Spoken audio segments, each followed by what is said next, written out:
அத்தை இந்த கொள்ளு வச்சு ஏதாவது டிஃப்ரெண்டா செஞ்சு கொடுக்குறீங்களாங்க? சரி பிரியா, எப்போதுமே நம்ம கடைசல் பண்ணுவோம். இது வந்து சட்னி பண்ணிடலாம். சரி, செம டேஸ்டா இருக்கும். சளி பிடிக்கிறப்ப இந்த சட்னி சாப்பிட்டா சளி பறந்து ஓடிடும். எப்படி செய்யலாம்னு பார்த்துடலாமா? சரிங்க.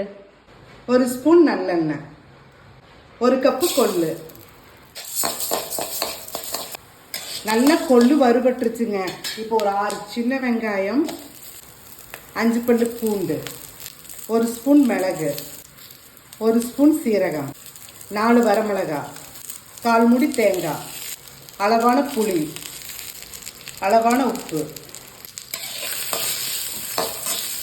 ஒரு கைப்பிடி அளவுக்கு கருவேப்பிலை.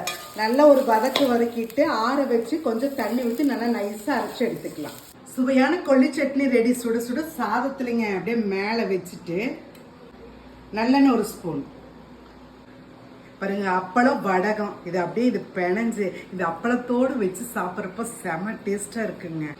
அப்படியே ஒரு அப்பளங்க அப்படியே அந்த பொடி சுட்டு இந்த அப்பளத்தோடு இப்படி வச்சு சாப்பிட தெரியல இருக்கும்.